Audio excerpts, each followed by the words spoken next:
I started with an hourly rate, which I don't necessarily recommend now, but and I know there's a bit in the freelancing community. It's like, don't ever do hourly, don't ever do it. But honestly, I think that for your first gig, if it's a short-term gig, if it's, hey, we need help for a month, I don't think it's the worst thing in the world because it does help you learn what your rate is and what you really need to make. I think it's a good kind of testing opportunity.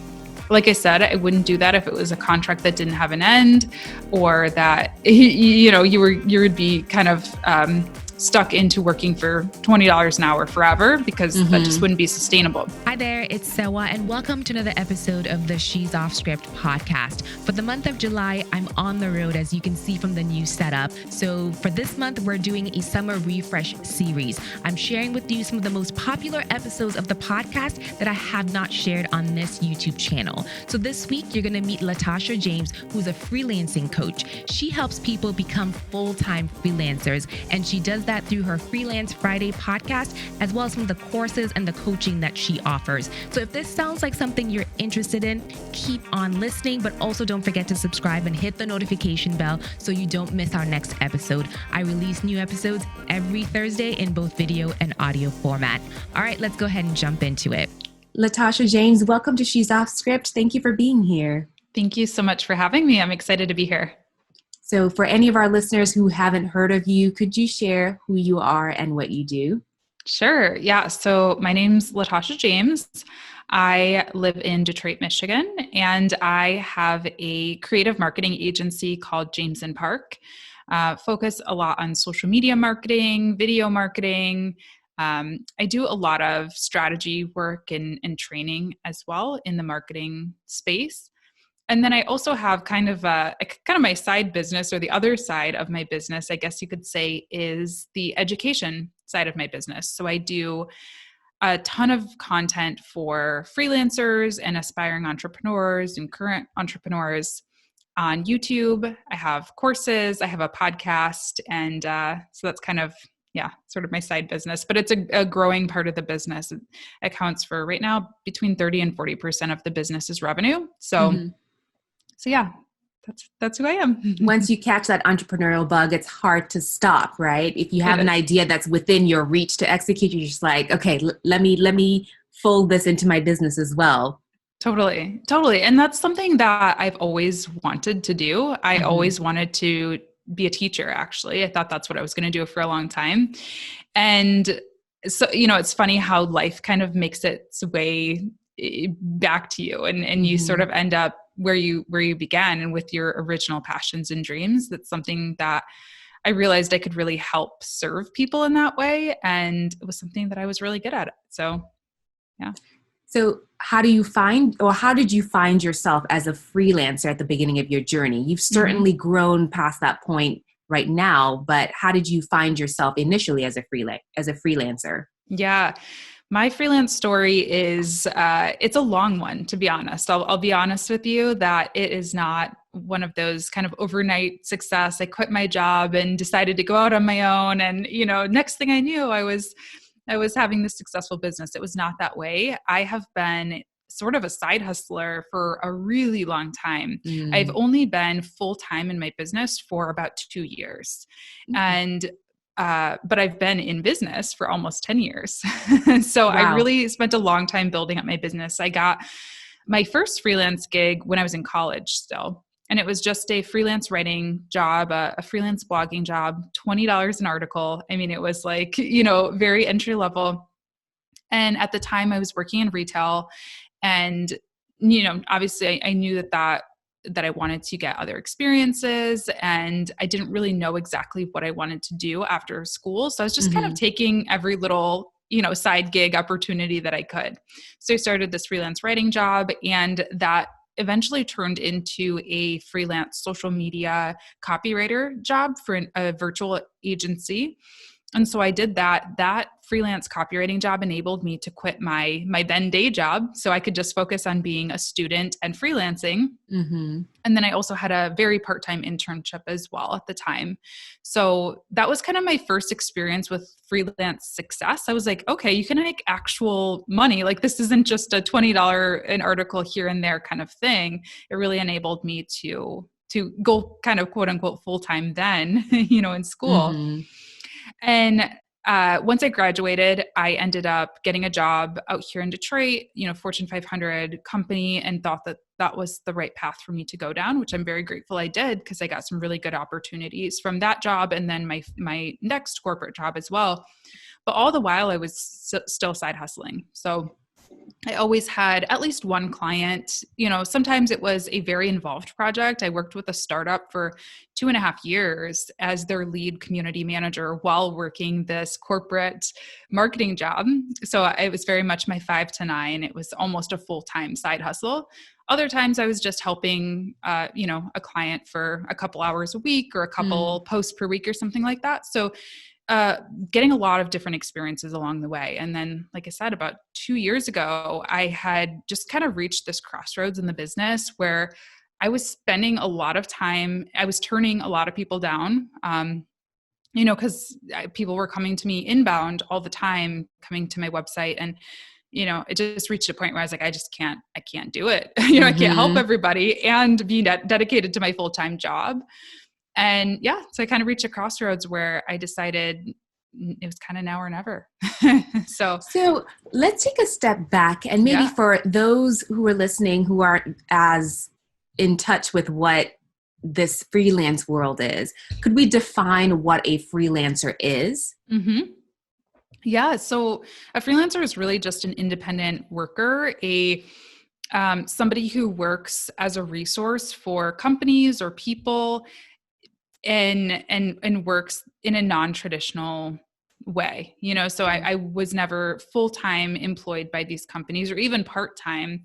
Most of my work is done at my own pace and it's done project-based. So, working as a freelancer, for example, for my first freelance gig as a blog writer, I wasn't expected to be online from 9 to 5 or even 9 to 1, or it was every week I would get a different assignment. And I would actually, for that one, I was pitching my own assignments. So I would come up with topics that I wanted to write about, come up with the number of articles that I wanted to write that week. So again, some weeks I would write 1 if I was really busy with school. Other weeks I would write 10, if I really wanted to hustle and make some money.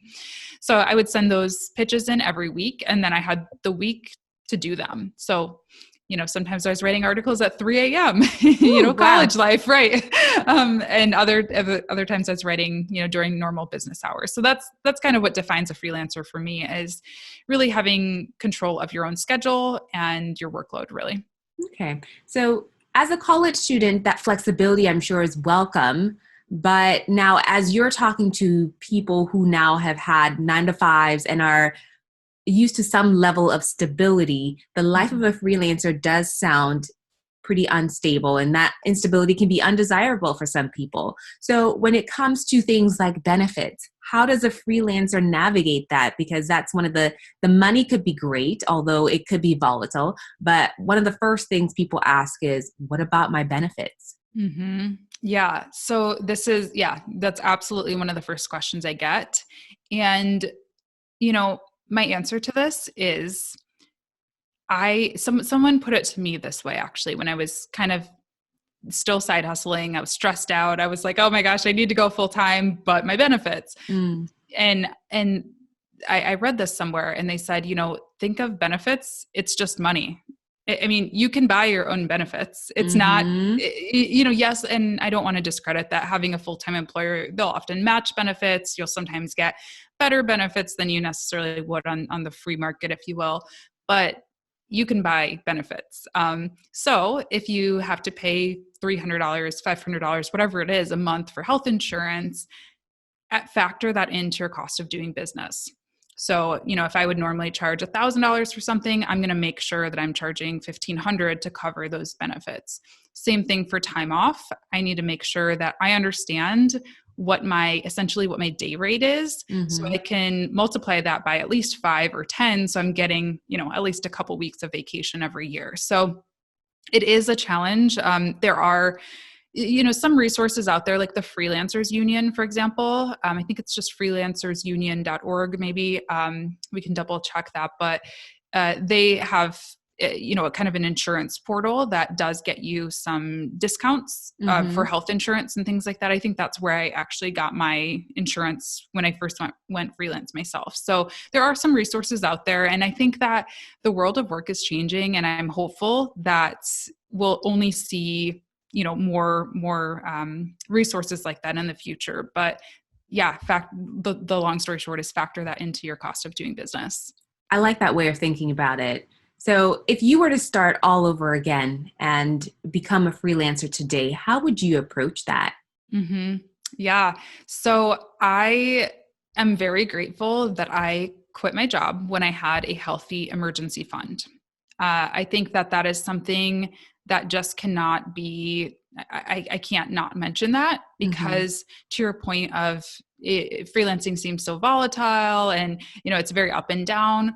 It can be, but I, knock on wood, I have not really felt stressed since I left my day job. Not about that. I mean, I've been stressed about other things that, go wrong or that I don't have the answers to, but I'm not ever stressed about, oh my goodness, like I need to get a client immediately. Or I'm working with this client who treats me really poorly and I want to leave, but they're my only revenue stream right now. I haven't felt that way because I left when I had a healthy emergency fund, which has allowed me to be picky with the projects that I'm taking, and also just have that peace of mind that, even if you make $0 this month, even if you're in the negative, a little bit with doing business, you're okay. You don't need to, be working out of desperation. So that's what I would do if I was starting over. I would definitely say save as much as you can if possible. And I also understand that sometimes that's just not possible. If you are out of work because of, the coronavirus, for example, and, you're deciding to pick up a side hustle right now, you probably weren't thinking that you were going to start freelancing. So I totally understand that's not always possible, but if it at all is, and this is something that you really want to make sustainable and long-term, I think that's step number one for sure. Okay. So speaking of getting clients, and I love that you said you weren't operating from a position of desperation. So you're not sending those spammy emails on Instagram saying do you want a cartoon, or, those pop-ups that we get these days. You're not acting from a position of desperation. And so that helps the right people come to you. But I think I heard you say that you get 90% of your inbounds from YouTube. So for someone starting today who doesn't necessarily have the following that you do, what are some of those streams of inbounds that they can begin to cultivate today? Yeah. So that is absolutely true. The large majority of my clientele does come, they pretty much all find me on YouTube. So the first way that I actually got my first freelance gig, that writing job, it was largely because I had my own portfolio built up, which was a blog. It was like a lifestyle blog that I did just for fun. I look back at it now and I cringe because it was very not professional, but it was I wrote about music. I reviewed films. I went to school for film. So I did a lot of like film reviews and stuff like that. And it was a demonstration of my writing abilities. So I think that was both my first portfolio piece, and it was also kind of, it turned into, over the years, my website now. So I was still helping with that SEO and, building up my following somewhat. I do have people who still follow me from that very first blog, very few, but some, yeah. So it did help with that. So whatever it is that your discipline is, maybe it's writing, maybe it's video, maybe it's podcasting. I mean, these are all things that help with SEO. Of course, if I were to do it, kind of to reference back to your last question, if I was to do it all over again, I probably wouldn't be writing about film reviews or music reviews. I would be doing like social media 101 or, giving little tidbits that are actually going to rank for what I now do. But, so yeah, starting something like that. Also, those are a little bit more long form content and more, you know, a bit meatier pieces, if you will. But you can start with social media. You can start by having an active LinkedIn presence. And you know, it's great that we have so much short form content available now, because you can create a LinkedIn series that is literally, you know, you on Zoom talking for 10 minutes, doing very little editing, very little, you know, it doesn't have to be a long drawn out thing. So start where you can start, you know, look at your platforms that maybe you do have the biggest following in, or that you do feel the most comfortable in, or that you're the strongest with. Some people really like video. Some people really like to talk. Some people really like to write. So find whatever that is and just start something, you know, start something that's going to demonstrate your work and help you build a little bit of a following. Okay. So speaking of building a portfolio and a following, when you worked for those two Fortune 500 companies, did you work in environments that were conducive to you having a side hustle? Because you were fairly public with it on YouTube. Really, anyone could come across it. So how did you navigate that? Yeah, that's a great question. So yeah, I would say that they both were fine with it. I never had an issue with it. The first job that I got, I would say it was kind of in this transition period. So I was still, I don't think I mentioned this, but my YouTube channel was not always what it was today. I actually started doing beauty and fashion content. Yeah. It was just, again, it was just a hobby, like something I did while I was in college just for fun, and also to sort of practice what I was learning in my film classes. And so I'm sure that they Googled me at this company and they probably thought, oh, she makes makeup videos. Like it wasn't really like any type of conflict of interest or anything like that. Now, when I left that job, I got another job in corporate America. And at that point, I was making freelancing content and business content, social media content. And I was terrified to even like bring that up, but they loved it. I feel really lucky that my managers were actually like big advocates for me and saw that as a strength. We would be in these meetings with, you know, senior level management, and they'd be like, oh yeah, you know, Latasha has a YouTube channel. She knows about YouTube SEO. Why don't we do this? Like, why doesn't she? And it was really nice to have that. And I know not everybody does. So I feel very lucky for that. But I guess if I have any advice for that is learn how to frame it in a way that is going to be beneficial for your employer as well. Because those were strengths that I was learning and skills that I was building up in addition to what was on my job description that I often did use for my company. I mean, I totally help optimize their YouTube channel and come up with video ideas, and even taking my client work that I was doing on the side, which they were also supportive of. I was getting experience doing things that I just hadn't been able to experience yet for the company. So I actually moved into a paid ads strategist role at my company. I started as like a community manager, and I wouldn't have gotten that job if I hadn't been taking clients on the side, because I had done really limited ad campaigns for my actual company. So I think if you can frame it in a way that, you know, shows that you're learning, you're building your skill set, they'll hopefully like that. And obviously, you know, being smart about it, I would never take any type of competitors or anything that even could be seen as competing businesses as my clients. Okay. No, I think that's very helpful. That's a helpful perspective to have. So when you're in the thick of finding clients and offering your services, how did you first start to set your rates? Because I think this is an area that there's not a lot of visibility into what people's rates are. So when you're starting, it's difficult to calibrate. How did you go about doing that? Yeah, absolutely. So I started with an hourly rate, which I don't necessarily recommend now, but and I know there's a bit in the freelancing community, it's like, don't ever do hourly, don't ever do it. But honestly, I think that for your first gig, if it's a short-term gig, if it's, hey, we need help for a month, I don't think it's the worst thing in the world, because it does help you learn what your rate is and what what you really need to make. I think it's a good kind of testing opportunity. Like I said, I wouldn't do that if it was a contract that didn't have an end, or that, you know, you would be kind of stuck into working for $20 an hour forever, because that just wouldn't be sustainable. But I started with an hourly rate, and that way I could see how much time writing a content calendar, for example, would take me. And then I could sort of base, work backwards and say, okay, this actually takes me 20 hours a week. I need to be charging way more for it, that kind of thing. And then I also think, starting kind of backwards and starting with, what do I need to make? Because when I started, it was a side hustle. And I think that that's sort of one of the few drawbacks to having a side hustle, is that you don't really, quote unquote, need to make anything, because it's in addition to hopefully what is the living wage that you already make.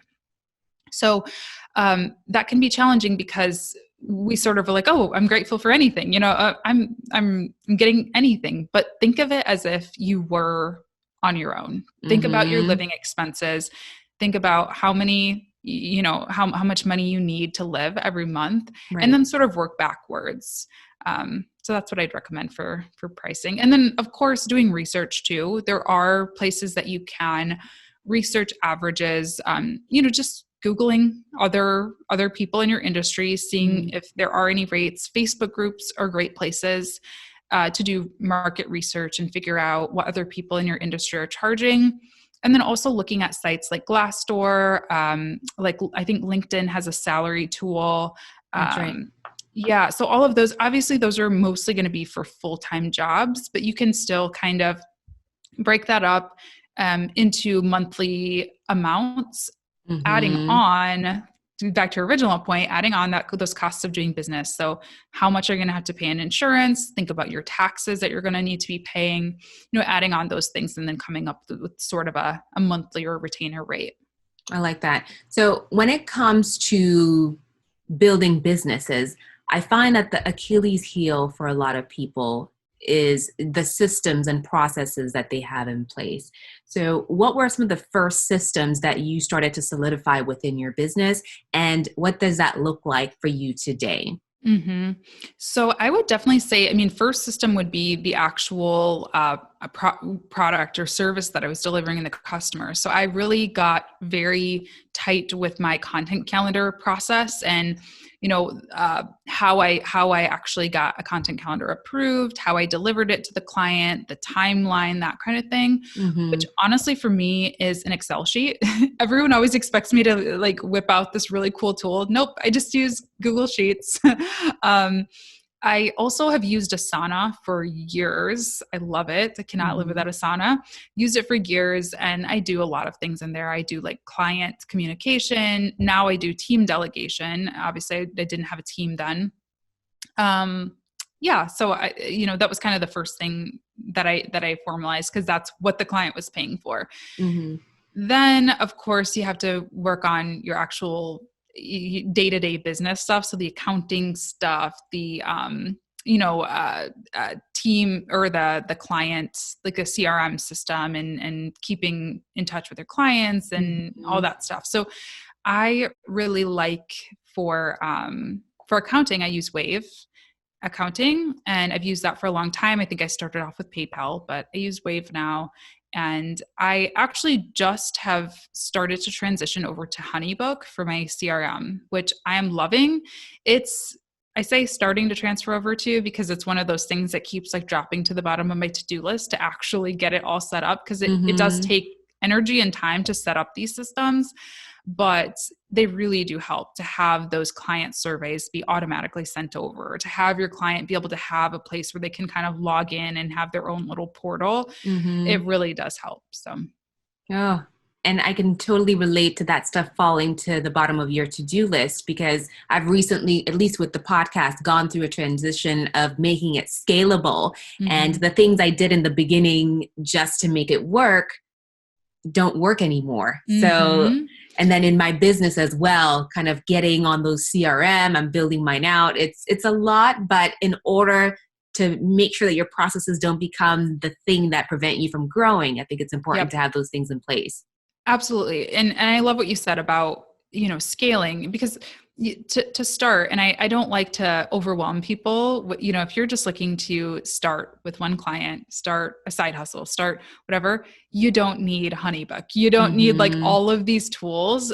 you can start, like I said, with an Excel sheet and PayPal, you know? Right. But you're absolutely right that that's not going to be sustainable if you're going to take 10 clients. That's not, going to get you to where you need to be for your revenue goals. So always kind of thinking a step ahead is what I recommend. You can start with those very basic tools, but once you have that first client onboarded, think what's next. Start thinking about, okay, how would I onboard 2 clients next month? Is this going to be sustainable with these tools? And then just kind of build from there. I like that. I know notoriously one of the things that is difficult to manage when you're first starting or as you're growing a business is the balance between your life and your business. And oftentimes they bleed into each other. So how have you been able to maintain, and it never really is a balance, but how have you been able to maintain something that seems like balance with your business and your life? Yeah, that's a great question. I actually just went through a period of pretty extreme burnout. So I'm glad that you're asking me this because I'm very much still learning. I think with everything going on in the world, I did start to panic a little bit with COVID and, who knows what's going on with the economy. So I got to just, make as much money as I can in this season while people are still coming. And I ended up burning out. And so, it's honestly the first time that that's really happened to a point of like, affecting me physically and mentally. So it is very important. And I'm very passionate about saying that. I think, this sounds very like cheesy, I'm sure, but developing that proper mindset, developing an abundance mindset has been huge to that because exactly what I just said, I was acting out of desperation. I was acting out of fear of, oh my gosh, like there's only so many resources available. There's only so many clients out there. So I have to help them all right now. And you can't think like that. You have to, yes, obviously be smart. And there are definitely periods of hustle where, yeah, sure, maybe take on an extra client or so while things are a little bit uncertain or, things are going on in the world. But don't take on 20 more clients and, be at a point where you're not really doing your best work. Or for me, because I'm very much, I don't think that my work suffered, but I think my personal life suffered. I wasn't sleeping. I was waking up at 5 a.m. and then staying up till midnight, not sustainable. Not at all.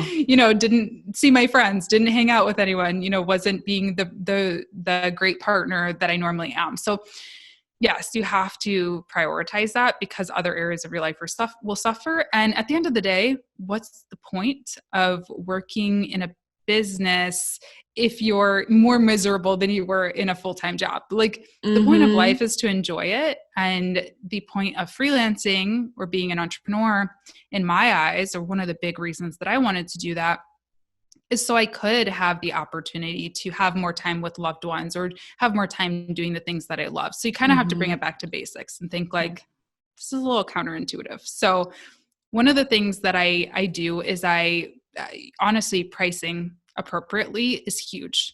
Yes. You cannot undercharge. Stop undercharging. And if you're listening to this podcast, you probably are undercharging. Like most people are undercharging. And I see that even just hiring in my business, getting quotes from freelancers, I'm like, you might want to add another 0 to that quote. Woo! Like for real. And I have done that before. I have went back to people and asked them, are you sure that this is the rate that you're asking me? So yeah, I mean, that's number one, because if you are charging the right amounts, you're not going to be feeling like you have to serve 10 different people, 20 different people. You might be comfortable with a couple of clients. And then again, going back to like boundaries with technology has been a big one for me. Because, I mean, I work in social media, so it can be really hard to like separate my fun and personal social media from work. So one of the things that I did recently is I actually bought an iPad. I never understood the like purpose of an iPad. I was like, why? Well, it's I just love a phone. having an iPad. I got an iPad as a gift. I never would have gotten it for myself, but now I'm just like, Why didn't I Yeah. have one? Yeah. Yeah. I never really got it. I was like, I have a phone, I have a laptop. Like, why do I need an iPad? But I use my iPad only for fun. Like, I only use it for, browsing Pinterest or like personal emails. And I'm planning a wedding. So like wedding planning stuff, like things like that. And then my business phone gets put into do not disturb every night around 7 p.m. Mm-hmm. And my clients know that if they have an emergency, they can call me. Very rarely, if I don't think that's ever really happened, they're not expecting me to be replying to emails at 9 p.m. I'm on my iPad looking at Pinterest. No, that's a great tip. And I always encourage people to write business hours into their contracts, because if you set that expectation ahead of time, you can protect each other's spaces. Yep, absolutely. Absolutely. So at this point in time, you've mentioned a few facets of your business where you have an agency and you're doing the educational side. At what point did you know you were ready, number one, to scale into an agency model, and then number two, to split off into the course offering side of your business as well? Yeah. Because we're still talking about burnout and balance and things of that nature, right? Totally. Totally. Yeah. So as far as the agency, it really happened when I decided that I couldn't necessarily serve, again, I was turning people away because I was booked basically. And so I wanted to be able to have the flexibility to bring other people on if I needed to, and not have the expectation be that they were working with Latasha James and Latasha James only.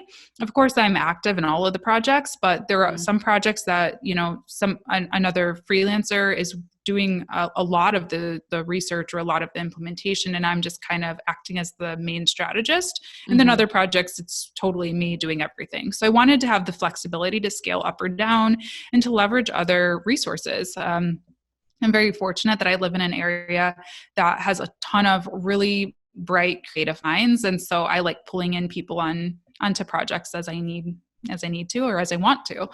And then also, it also was a decision for me that I didn't want to have to be active in my business forever. At some point, I may want to stop working, in my life. And so I wanted to either be able to sell the business. There's a really great book called Built to Sell that I definitely recommend if you're, I don't know if you've read it, but if you are considering doing an agency or working as just a freelancer, that really helped me out with that. So I wanted to be able to grow and have a life that lives beyond me, honestly. And then as far as the education stuff, this was an area that I had to get over a lot of limiting beliefs for myself as well, because I was like, what do I know? Like, actually when I launched my first course, I was still just a side hustler. And I was like, oh, I'm not a real entrepreneur, like I'm still like working my 9 to 5. What do I really know? What do I have to teach people about freelancing? But people were asking for it. I had a YouTube series at the time, which eventually turned into my podcast. It's called Freelance Friday. And, I just kind of shared like the ins and outs of freelancing and side hustling and social media management. And I mean, the questions that I would get were I would get so many questions. People, had these really detailed questions they needed answered that just weren't really conducive for YouTube. Like, they're very detailed or very kind of boring, just screen shares and things like that. I was like, I need to document this somehow. So I guess a course is the way to do it.